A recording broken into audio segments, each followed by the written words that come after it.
इसहाक डार की वापसी की खबरें, क्या रुपए को इस्तेहकाम मिलेगा?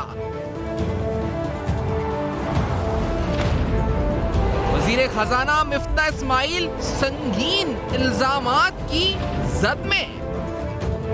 पीटीआई ममनुआ फंडिंग केस, एफआईए तहकीकात में बड़ी पेशरफ्त।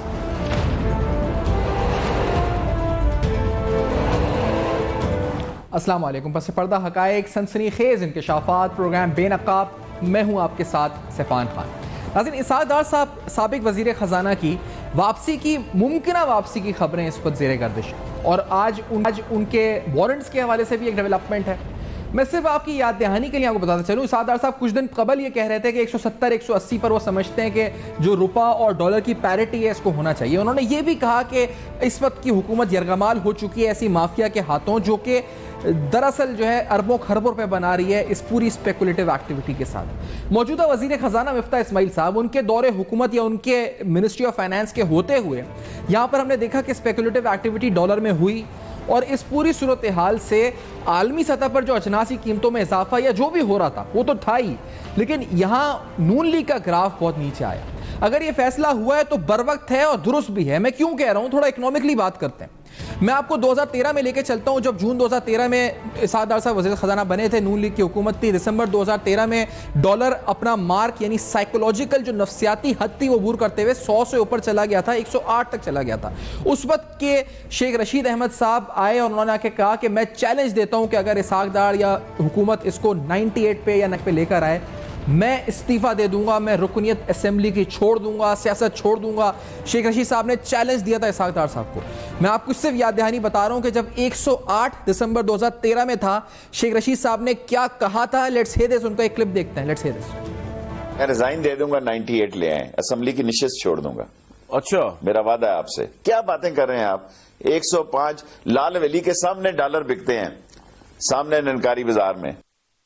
मार्च 2013 में दोबारा हमने देखा कि डॉलर 1998 पे आता हुआ, मार्च 2014 में दोबारा 1998 पे आता हुआ। यानी ये उस दौर की बात है जब नून लीग की हुकूमत आई थी यहाँ पर, और हमने देखा था कुछ ही दिनों बाद डॉलर में स्पाइक हुआ, फौरन कंट्रोल किया गया और मार्च एग्जैक्टली 3 या 4 माह बाद उन्होंने डॉलर को कंट्रोल किया। डॉलर दोबारा 98 पर आया। फिर उन्होंने ये कहा इसहाक डार साहब ने कि शेख रशीद साहब घबराए नहीं, उनको इस्तीफा देने की जरूरत नहीं है। लेकिन आज एक और चैलेंज है उनके सामने, जब वो खुद कह रहे हैं कि 170 180 की रेंज में वो देखते हैं, तो ये जो आज 240 के आसपास हमें डॉलर नजर आ रहा है, तो क्या इसहाक डार साहब वापस आकर इसको दोबारा 170 180 पर ला सकेंगे?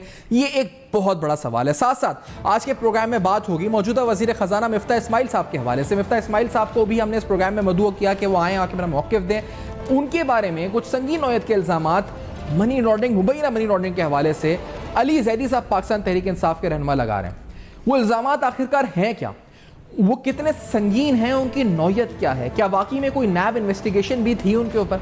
ये बड़े अहम सवालात हैं जो इस प्रोग्राम में उठाएंगे। साथ साथ आपको आज इस प्रोग्राम में ये भी बताएंगे कि पाकिस्तान तहरीक इंसाफ के ममनुआ फंडिंग केस के हवाले से लेटेस्ट डेवलपमेंट्स क्या हैं, एफआईए की तहकीकात कहां तक पहुंची है।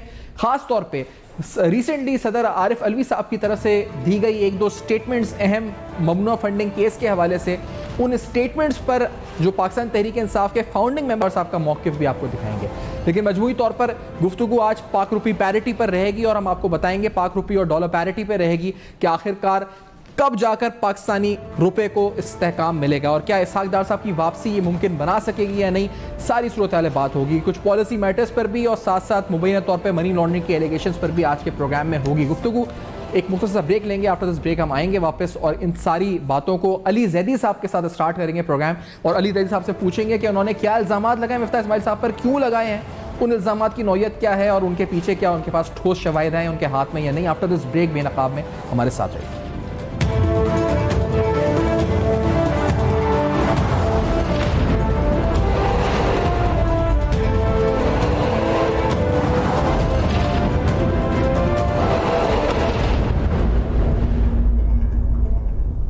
आया सामने और हम इन अकाउंट्स को डिसोन करते हैं। इन अकाउंट्स में जितने भी पैसे हैं बाय द वे वो चंद हज़ार रुपए नहीं है, करोड़ों रुपए की बात हो रही है। और उसमें जो भी डोनेशंस आई हैं पाकिस्तान से या बाहर मुल्क से, हम उससे लाताल्लुकी का इजहार करते हैं। तो अब एक तरफ पार्टी के जो चेयरमैन हैं इमरान खान साहब जो उस वक्त वजीर आज़म भी थे जब ये जवाब जमा कराया था, और डॉक्टर आरिफ अलवी और असद कैसर, ये तीन मुख्तलिफ और मुतजाद बातें कर रहे हैं। क्योंकि जब इस पे अब इंक्वायरी हो रही है, वो ये कह रहे हैं कि हम ऑथराइज थे, चेयरमैन ऑफ द पार्टी कह रहे हैं कि ऑथराइज नहीं थे, ये बेनामी अकाउंट्स थे। और जब आप बेनामी अकाउंट्स उसको डिक्लेयर करते हैं, फेक अकाउंट्स या बेनामी, अननोन अकाउंट्स बेनामी होता है, तो फिर उसकी तहकीकात होती है। तो पीटीआई के तकरीबन 30+ टॉप लीडरशिप को इमरान खान ने खुद कहा कि ये फेक, बेनामी या अननोन अकाउंट्स ऑपरेट करते थे, जिसकी अब तहकीकात हो रही है। ये निशानदेही मैंने नहीं की, ये इमरान खान ने खुद की है। तो अब डॉक्टर अलवी जब ये बात करते हैं कि मैंने उनको कहा था, अगर आपने उनको, और हम कैश में बिलीव नहीं करते थे, तो फिर दो अकाउंट्स जो सिविक सेंटर और दूसरा अकाउंट हबीब बैंक के जो थे इस्लामाबाद में, जो कि according to the election commission जाहिर नहीं किए गए, उसमें इमरान खान पर्सनली कैश 40-40 लाख के दो उन्होंने अमाउंट्स विड्रॉ की। सेक्रेटरी जनरल ने पीटीआई कराची में एक अकाउंट खोला सेक्रेटरी जनरल के नाम से, पीटीआई सेक्रेटरी जनरल, वो अभी जाहिर हुआ है, वो अभी तक वो भी सीक्रेट रखा गया था। तो और फिर सबसे बड़ी बात, ये जो दावा करते हैं कि ये और जो गुमराह करते हैं, देखिए जिस ओहदे पे मैं इसलिए उनको ज़्यादा तनकीद उसको मैं करता नहीं था, लेकिन अब चूंकि वो एक ऐसी पोस्ट पे बैठ के लोगों को अगर गुमराह करेंगे तो मैं फैक्ट्स तो सामने लाऊंगा। ये कहते हैं जी हमने बड़े मुश्किल से पाकिस्तानियों से थोड़े थोड़े पैसे जमा करके, और भाई आप पाकिस्तानियों को कोई भी रोक नहीं सकता, किसी भी सियासी जमात की जितनी मर्जी वो फंडिंग करे।